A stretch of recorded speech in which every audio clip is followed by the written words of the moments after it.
Welcome to Ask Uncle Lee, and today I've got the hat. So my daughter made me a wizard's hat, so I thought perfect for this show. Right, I'm not sure how anybody's going to take me seriously on this, but we'll give it a shot anyway. Alright, so anyway, let's get into the questions. Oh, if you do have questions, please leave them in the comments below, and I'll add it to the list. Alright, so let's get to that. Welcome to my channel. You are entering the world of magic and mysticism with your host, Lee W. Johnson. Keep the lights on and help improve the channel by becoming a supporter for just $2.99 per month. Hit the join button.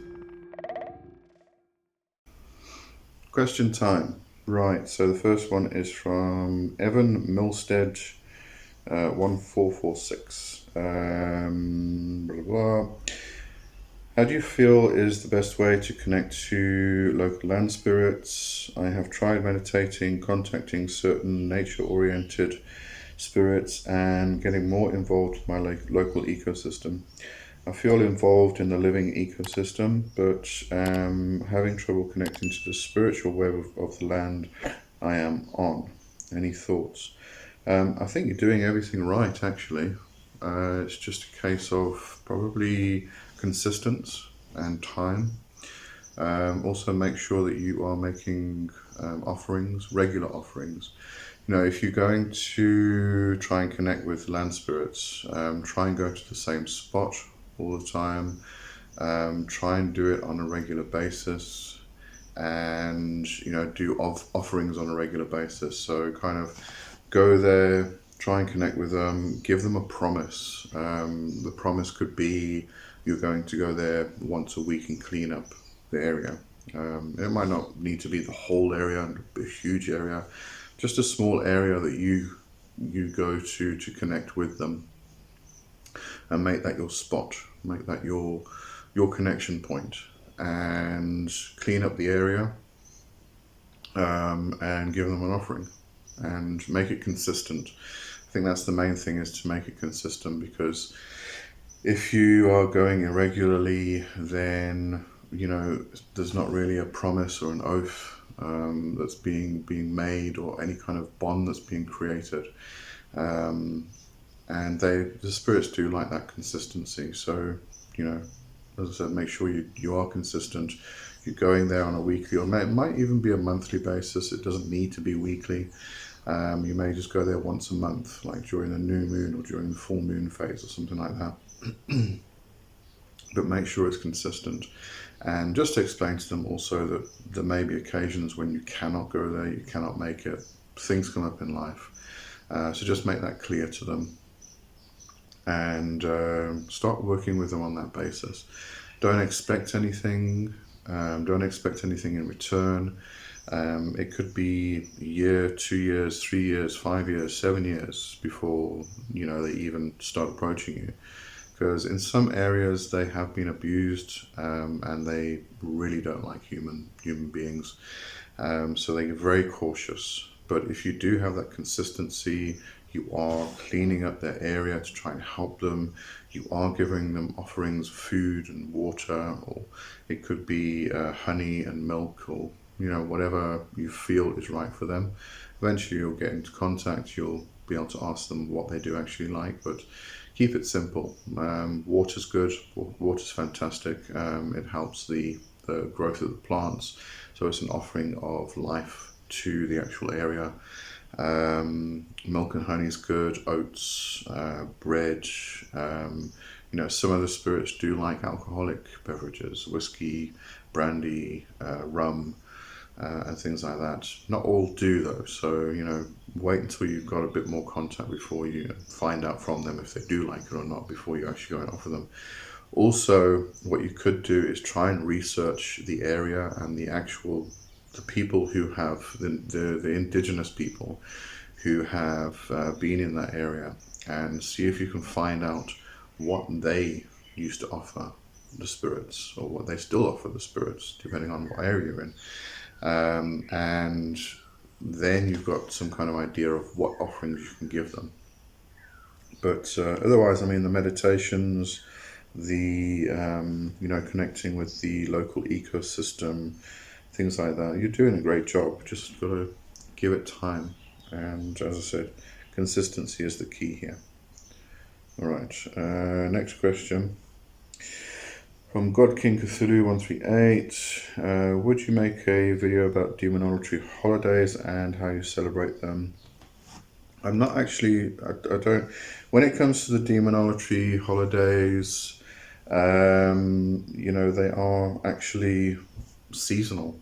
And so how you celebrate them personally is really up to you. I recognize the seasons as they come, as they shift, I feel the seasons changing, but I'm very much a solitary practitioner. That might change in the coming years because I am trying to grow a local coven. But, I've been very much a solitary practitioner, and celebrating, doing a whole celebration and ritual for a seasonal rite by yourself is kind of like celebrating your birthday alone. It doesn't really work that well. So I kind of recognize the seasons. I note when I feel the shift between the seasons and things like that. And that's usually between the equinoxes and solstices and such things. But I do like the cross-quarter days, Beltane and Samhain, that axis, and Yule and Midsummer, that axis also. I like those two axes.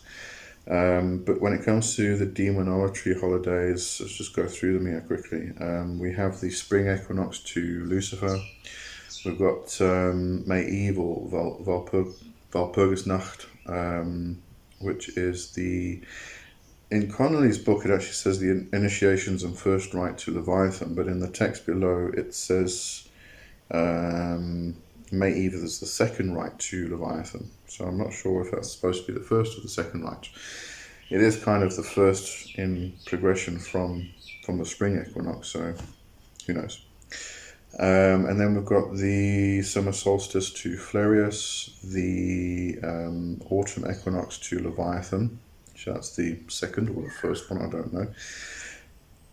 The Halloween rite to Eurynomus and Bulberith, so those would be your death demons. That's Samhain is the Halloween rite, so that's Samhain, which is very usually very much in relation to the ancestors, the time when, we kind of say Samhain is the time when the veil is thinnest, and therefore the ancestors come through and we have our dumb suppers and things like that. But really, any of the cross-quarter days are going to be a time, and the equinoxes and solstices are going to be a time when that veil is thinnest or thinning. So the opposite to Samhain is Beltane, and that's the axis, one of the axes, and Beltane is just as good a time to connect with your ancestors as Samhain is. We just kind of make it Samhain. I think it might be because it's Halloween time. I don't know why we actually make that association. And then we have where am I now? Oh, we have the winter solstice rite to Belial. So in regards to traditional demonolatry or modern demonolatry, as per Connolly, there are 6 main days. She does state that there is a second rite to Lucifer in mid-November, and it was actually removed or abandoned in the 19th century, but is being reintroduced. But those 6 seem to be the main ones. So we've got the 4, the 2 equinoxes and the 2 solstices, which make up 4, and then the axis of Samhain and Beltane, or May Eve and Halloween. So those are the main 6 days. As I said, how you celebrate them is purely up to you. If you do have Connolly's complete book of demonolatry, there are suggestions, there are rites in there that you can actually follow and do for these different times of the year. So a rite for Belial, and a rite for Lucifer, a rite for Flerius, a rite for Leviathan, and a rite for Eurynomus and Bolbreth. They are in the book, so you can follow those through and celebrate the seasons in that manner if you wish.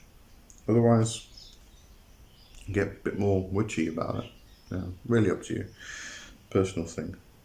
Okay. Let me go to the next question. Gotta go back from there. Okay, this is from Neon Knights. 2 questions here. Good stuff.